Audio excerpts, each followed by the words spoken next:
السلام عليكم ورحمة الله يا شباب. طبعا النهاردة الفيديو قد يكون تقليدي عليكم، ولكن في ثمرة كده من القاعدة بتاعت الآن والأي والذا بتاعت أدوات بتاعت الأسماء في الإنجليش.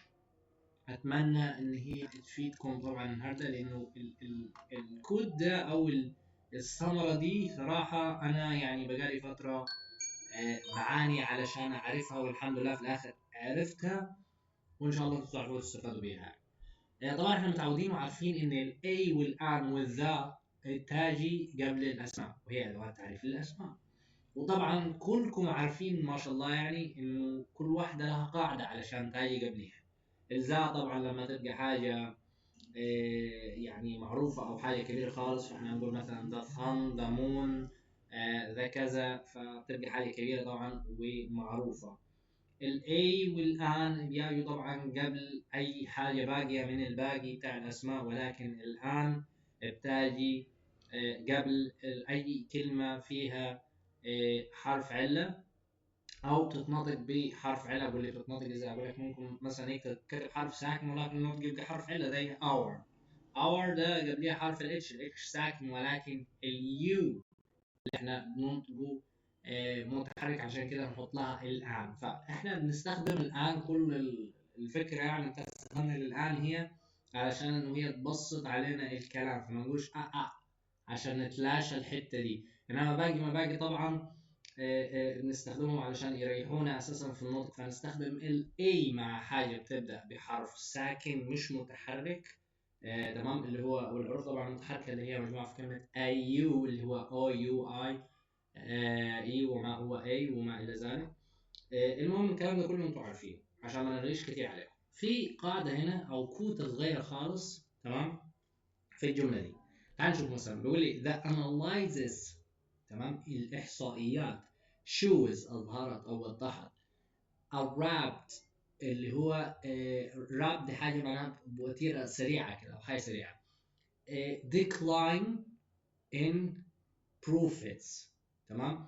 البروفيتس ده اللي مش عارفها اللي هي الايرادات، مش الريفينيو ده اللي هو الايرادات، ولكن قبل ان انت ما تطلع منيها اللي هو اللي هو الحاجات اللي انت هتدفعها، تمام. انما البروفيتس ده اللي هو الايرادات الصافيه او ارباحك الصافيه زي ما الناس بتقول، تمام. يعني الريفينيو ده اللي هو الدخل، انما البروفيتس ده اللي هو الايرادات الصافيه او الدخل الصافي ليه. المهم تعال نترجم الكلمه دي. بيقول لي the analysis shows، الإحصائيات أظهرت rapid decline اللي هو انخفاض سريع في الأرباح، تمام.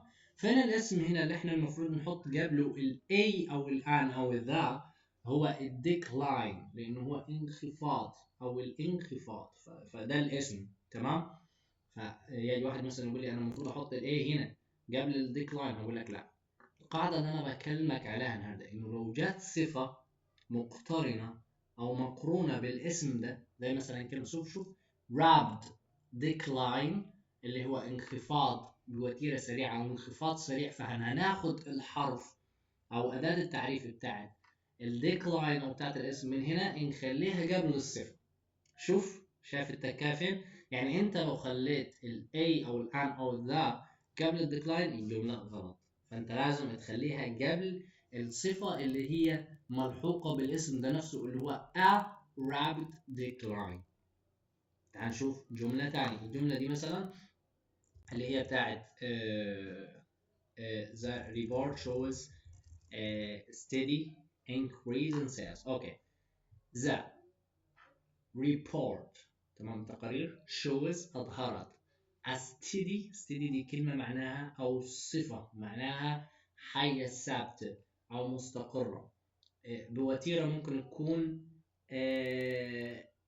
بوتيرة ممكن تكون متغيرة، اللي هو زي ممكن تكون متزايد أو متناقصة. طبعا مش شبه كلمة stable عشان محدش يلخبط. يعني شوف أنا لما بلاقي كلام معوج بحاول أعدله معاكم.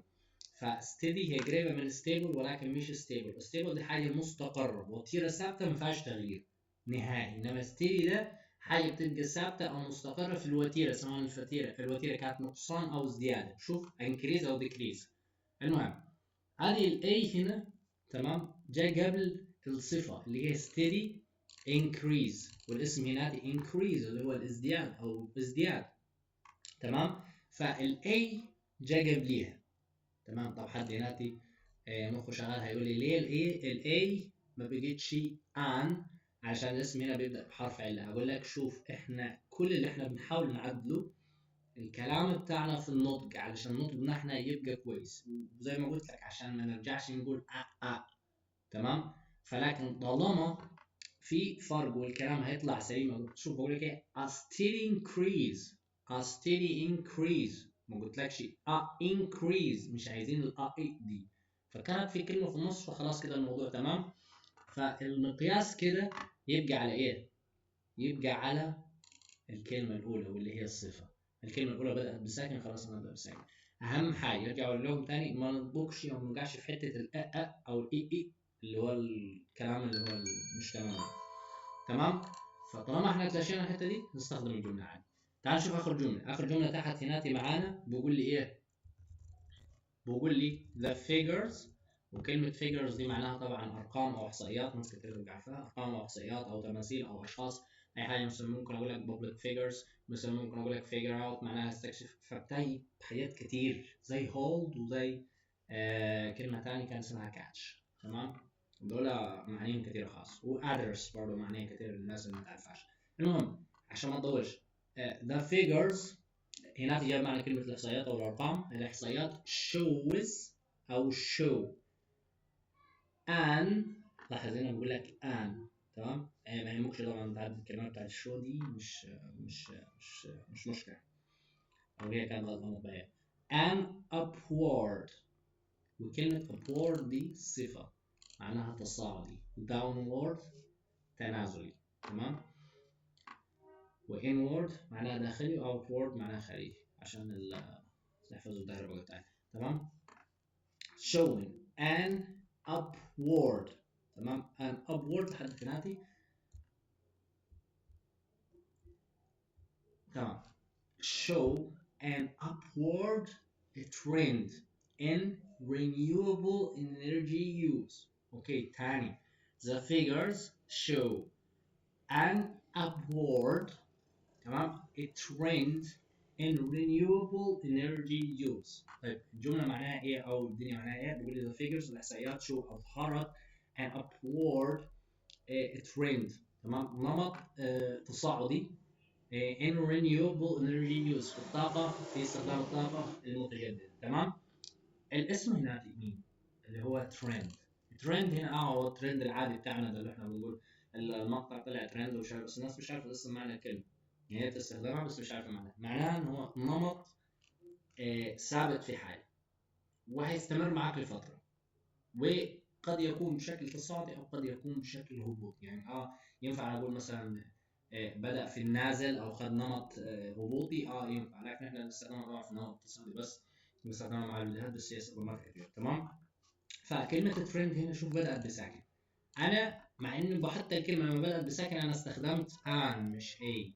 ليه؟ علشان الصفة بتاعتها اللي هي upward بدأت بحرف علة اللي هو اليو. فتخيل كده مثلا ان انا شلت الام وخليتها حرف الاي بس، فهتلاقيني ادينا مثلا شلنا الام وخلينا حرف الاي بس upward trend. لاحظ ان شوف كمية العبث اللي في الموضوع. The figures show a upward trend. ايه الهبل ده؟ المهم فالصح بتاعها ان، واعتمدنا على الكلمة الأولى طبعا عشان نحسن النطق بتاع الموضوع. ده اقتباس انا لسه عارفه دلوقتي، فحبيت اشارك معاكم لانه كتير اكيد الوجعه دي اللي انا وقعتها، وكنت اقول ازاي ده الاي الان والاي والذا وتعيش غير قبل الاسم، لكن لاحظ ممكن تلاقي قبل الصفات لو كانت الصفه مقترنه بالاسم. بس كده اشوفكم في فيديو ثاني ان شاء الله.